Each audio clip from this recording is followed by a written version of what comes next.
11월 25일 법률방송 로투데이 시작하겠습니다.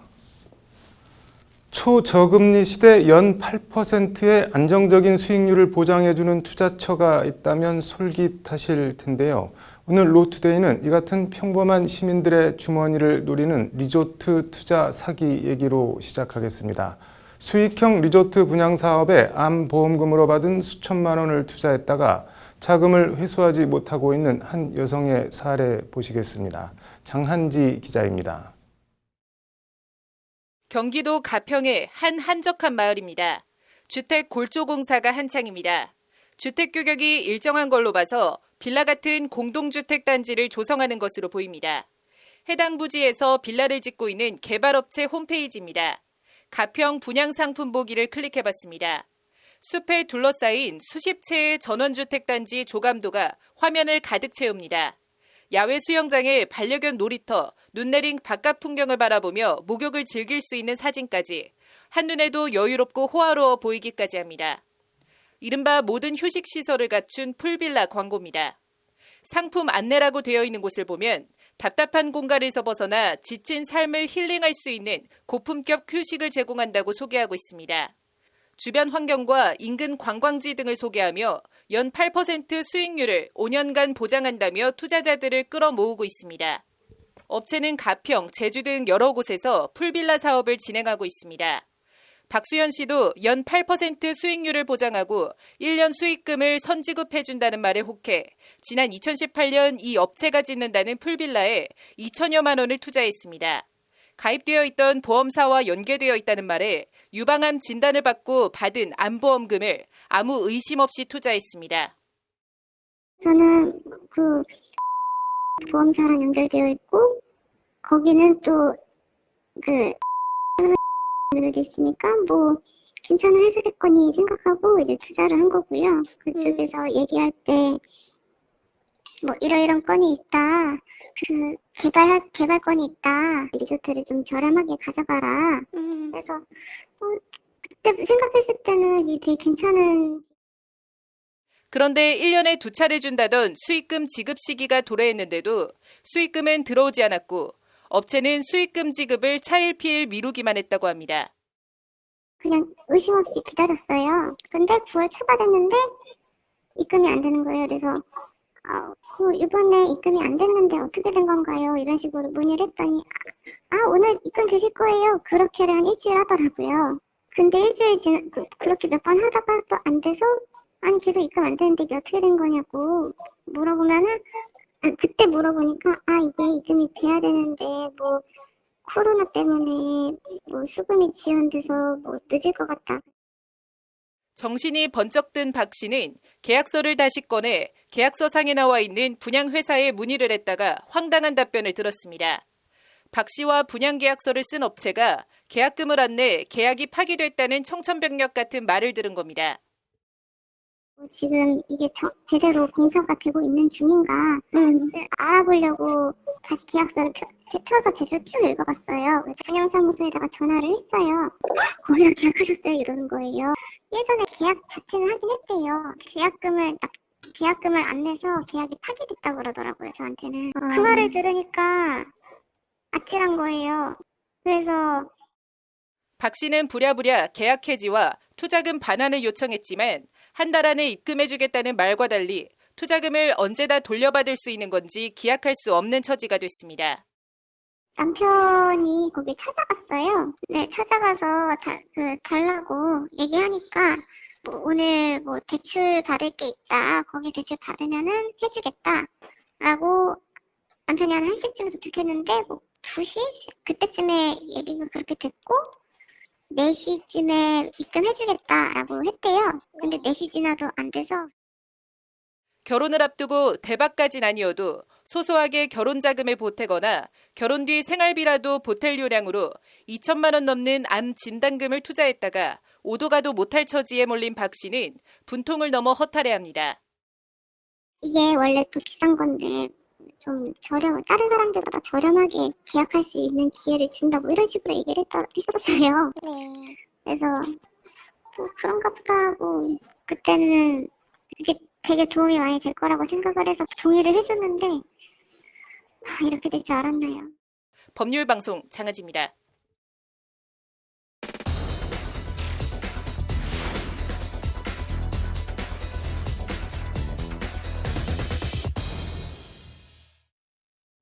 네, 스마트폰 앱을 사고 파는 구글 플레이 스토어 인앱 결제 시스템 관련해서 구글이 시장 지배적 지위 남용 및 불공정 거래 혐의로 어제 공정위에 신고됐습니다. 개발자들을 대리해 집단 신고를 제기한 법무법인 정종채 변호사 모시고 자세한 얘기 들어보겠습니다.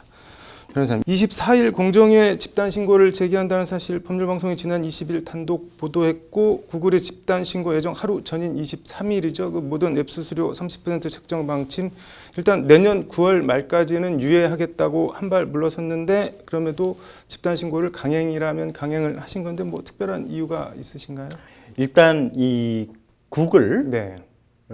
구글의 인앱 결제와 관련해서는 네. 두 가지 압력이 있습니다. 뭐냐면 네. 압박 과정이 있는 게 네. 하나는 공정거래위원회가 기존의 네. 공정거래법 위반인지를 검토하는 부분, 그 네. 집단 신고 쪽이죠. 또 네. 하나는 다른 맥락에서 네. 아예 그 국회에서 네. 전기통신사업법을 아예 변경을 개정을 해가지고 네. 인앱 결제를 강제하지 못하도록 하는 개정안이 있거든요. 네. 거기서 아마 구글이 네. 여당에 도와줘서 이번에 음. 그 통과 안 시키게 하기 위해서 뭐 일종의 페이크다. 그렇죠. 페이크로 꼼수로 연기라고 하는 묘안을 내놓은 것 같아요. 그래서 저희가 보기에는 그거는 절대 뭐 구글이 물러서거나 네. 호의를 베푼 게 아니고 꼼수라고 생각하고 있고 그래서 또 이번에 그 전혀 그거와 관계없이 네. 강행을 했습니다. 네. 26일 날 네. 내일 국회에서 전기통신사업법과 관련해서 네. 그 여야 합의가 있거든요. 네. 아마 내일 결론을 좀 보면 네. 구글의 전략이 성공한 건지 안 한 건지 알 수 있을 거라고 생각합니다.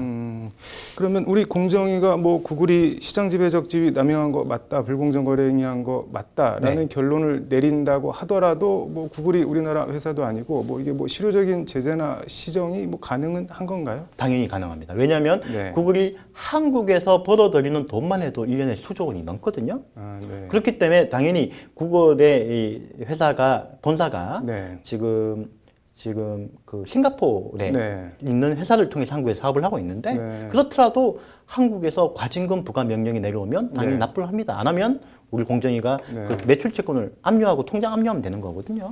만약에 공정거래위원회가 네. 한국에서 독자적으로 제재를 하면 네. 구글은 그에 성실하게 따를 거고요. 네. 또 하나 더 나아가서 아마 다른 국가들도 한국을 보고 뭐 오히려 미국이나 유럽에서도 네.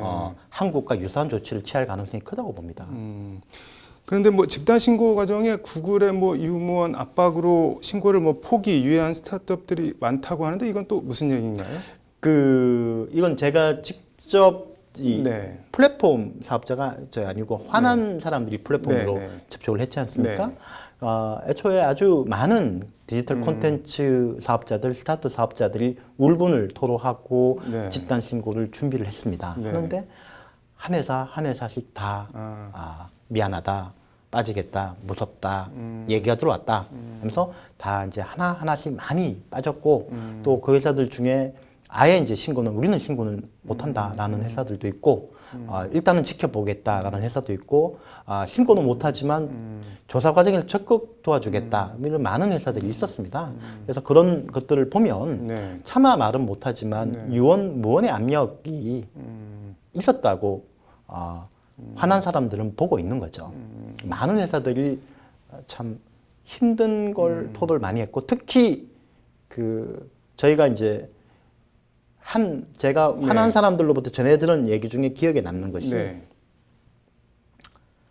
하늘은 몰라도 구글은 안다 라는 얘기를 스타트업이 했다고 합니다. 네. 그게 무슨 뜻으로 그런 거예요? 구글의 정보망이나 업계의 그게 예를 들면 신고를 하게 되면 네. 공정거래위원회는 신고인의 신원에 대해서 비밀을 유지할 의무가 있고 실제로 참 그런 네. 걸 잘 지켜주거든요. 네. 하지만 구글은 알 수 있다는 거죠. 업계에 엄청나게 퍼져 있는 촉수처럼 퍼져 있는 이 그 생태계의 네. 그 망에서 네. 누가 신고했는지 알 수 있다고 사업자들은 보고 무서워하는 겁니다. 이게 뭐 개인적인 질문일 수도 있는데 구글 인앱 결제 문제 이렇게 관심을 갖게 된 뭐 계기나 그런 게 있으신가요? 네. 제가 큰 틀에서 관심을 가지게 된 것은 네. 사실은 제가 마이크로소프트 끼워 팔기 사건의 한국 대리인이었거든요. 소프트의 그 측의 그렇죠, 대리인이었고 그래서 제가 법정에도 네. 많이 썼는데 네. 그때 마이크로소프트의 법무실장께서 네. 저희랑 회의하면서 네. 막간에 그 얘기를 했습니다. 뭐냐면 지금 자기들이 이렇게 싸우고 있지만 네. 자기들이 가장 큰 경쟁자는 구글이고 모바일로 그 패러다임이 넘어갈지 네. 모른다라고 네. 했고 그리고 그때 생각하게 된 게 뭐냐면 그러면 앞으로 구글 네. 모바일의 패권자가 마이크로소프트와 같은 네. 입장에 놓이고 있구나. 네. 그러니까 사실 그래서 구글을 계속 지켜보고 있었고요. 네. 그리고 제가 법무부인 세종에 있을 때도 네. 구글과 애플의 앱마켓 독점에 대한 연구 모임이 있었습니다. 네. 그래서 그 벌써 3년 전인데요. 네. 3년 전부터 저희가 계속 관심을 가지고 있다가 이번에 네. 최초롱 변호사가 사업자들의 그 하소연을 듣고 저한테 네. 상의를 해왔고 저는 뭐 이거는 그 비즈니스로 접근할 문제가 아니라 네. 제가 가지고 있는 지금까지 경험했던 전문 지식과 경험을 같이 기여하는 걸로 생각을 하고 흔쾌히 승낙하고 일을 추진했습니다. 뭐 마지막으로 법률방송 시청자께 한 말씀 부탁드리겠습니다. 네, 저희 시청자 여러분께 제가 당부시키고 싶은 네. 말씀은 관심을 가져주십시오. 그리고 우리 시청자들도 실제로는 네. 이것의 직접적인 소비자거든요. 네. 우리 앞으로 이제 그 모바일에서 네. 벗어날 수 없고 그렇다면 이제 앞으로 저희는 이 모바일 콘텐츠를 이용해야 되는데 눈을 부릅뜨고 정치권이나 공정거래위원회와 같은 네. 국가가 하는 거를 네. 구글한테 어떻게 조치하고 네. 조사하는지를 꼭 지켜봐 주십시오. 그게 바로 힘입니다. 그래야지 이 거대한 구글이 바뀔 수 있습니다. 뭐 말씀하신 대로 저희 법률방송도 계속 뭐 관심을 갖고 네. 좀 지켜보겠습니다. 오늘 나와주셔서 감사합니다. 네, 고맙습니다. 네. 네, 헌정사상 초유의 검찰총장 직무 배제 조치. 추미애 법무부 장관이 어제 오후 전격적으로 윤석열 검찰총장에 대해 직무 정지 명령을 내린 데에 대해 정치권을 넘어 온 나라가 갑론을박 시끌시끌합니다. 흡사 이쪽과 저쪽으로 나라가 두 쪽이 난 모습입니다. 어떻게 누가 이 문제를 풀어야 할까요? 해령 계령 방울을 풀 자는 방울을 매단 자이다. 오늘 뉴스 사자성어는 해령 계령 얘기해 보겠습니다. 추미애 법무부 장관이 어제 저녁 6시쯤 윤석열 총장에 대해 전격적으로 직무정지 명령을 내리며 징계까지 청구했습니다. 검찰총장의 심각하고 중대한 비위 혐의를 다수 확인했다. 검찰총장으로서의 직무를 수행하는 것이 더 이상 용납될 수 없다고 판단했다는 것이 추 장관의 말입니다. 윤 총장은 즉각 한 점 부끄럼 없이 검찰총장의 소임을 다해왔다며 위법, 부당한 처분에 대해 끝까지 법적으로 대응하겠다고 공개 반발했습니다. 이에 대해 검찰 관계자는 윤 총장은 개인의 직이 아니라 민주주의와 법치주의를 지키기 위해 법적 대응을 하겠다는 입장이 확고하다고 분위기를 전했습니다. 추 장관의 발표 직후 이낙연 더불어민주당 대표는 주요 사건 재판부 판사 시찰 등 윤 총장이 받는 혐의가 중대하다며 국정조사까지 언급했습니다. 한마디로 이 정도 했으면 알아듣고 거취를 정하라, 자진 사퇴하라는 것이 여당의 압박입니다. 일단 이 정도 사안을 추 장관이 문재인 대통령과 협의나 제가 최소한 보고를 하지 않을 수는 없습니다. 이와 관련 강민석 청와대 대변인은 문 대통령은 법무부 장관 발표 직전에 관련 보고를 받았으며 그에 대해 별도의 언급은 없었다고 밝혔습니다. 문 대통령의 지시나 협의와는 선을 그은 겁니다. 관련해서 청와대 관계자는 이번 사안에 대해 청와대가 추가적으로 입장을 낼 수 있는 상황이 아니다며 거리를 뒀습니다. 야당인 국민의힘에선 그런 청와대와 문 대통령을 향한 원색적인 비판이 쇄도하고 있습니다. 추 장관의 폭거도 문제지만 뒤에서 이걸 묵인하고 즐기고 있는 문재인 대통령이 더 문제다. 마음에 들지 않으면 해임을 하든지 하라. 주호영 국민의힘 원내대표가 오늘 당 율사 출신 의원 모임에서 한 말입니다. 야당에서만 비판이 쇄도하는 게 아닙니다. 19대 대선 문재인 후보 캠프에서 역할을 맡은 신평 변호사는 페이스북에 추 장관의 꼴불견을 보며 참으로 이상하게 생각되는 것이 하나 있다. 바로 문재인 대통령의 침묵이라고 지적했습니다. 신 변호사는 그러면서 최중철 정신과 의사의 분석을 인용해 문 대통령은 의존적인 마음 중심형이라며 이 성격의 가장 큰 특징은 자신이 책임을 지지 않으려고 회피하는 점이라고 적었습니다. 윤석열이라는 방울은 스스로 내려올 생각이 전혀 없습니다. 검찰총장이라는 방울을 건 문 대통령이 방울을 흔들지 말라 정리하든지 방울을 풀든지 마땅히 책임을 지고 결정을 해야 하지 않나 싶습니다. 이 블랙 코미디 같은 혼란과 편가르기, 국론 분열을 즐기고 있는 게 아니라면 말입니다. 뉴스 사자성어였습니다. 네, 이어서 법조계 소식 전해드리겠습니다. 개인정보보호위원회가 페이스북이 당사자 동의를 받지 않고 다른 사업자에게 최소 330만 명 이상의 개인정보를 제공했다며 67억 원의 과징금을 부과하고 수사기관에 고발했습니다.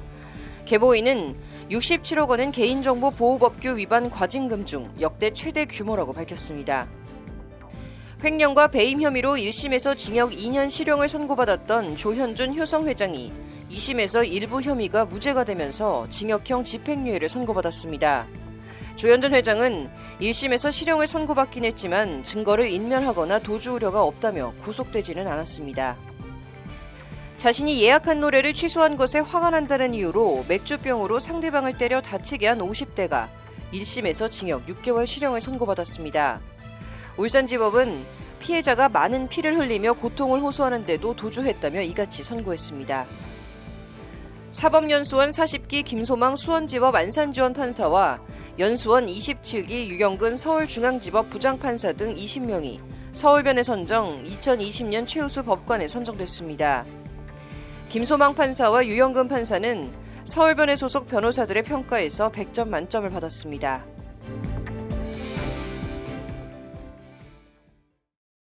(11월 25일) 법률방송 로투데이 마치겠습니다. 시청해주셔서 감사합니다.